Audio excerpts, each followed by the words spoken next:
Good vibes muna tayo sa latest chika ngayong Wednesday. Happy to be back sa Pinas ang kapuso actor na si Tom Rodriguez.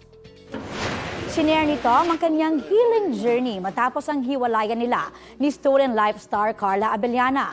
Kwento ni Tom, 2 weeks lang dapat talaga ang stay niya sa Amerika.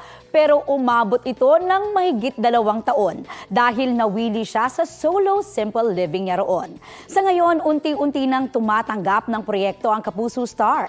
Magbabalik teatro siya sa concert version ng Ibarra the Musical na ipalalabas ngayong taon. Balik online world na rin si Tom dahil miss niya na raw ang kanyang fans. I'm on TikTok din. I'm starting to push myself to go out of my comfort zone kasi nakaka-spoil pala yung wala. It's nice din to reconnect with the people. Kaya I'm trying to push myself to go out of my ermitanyo mode.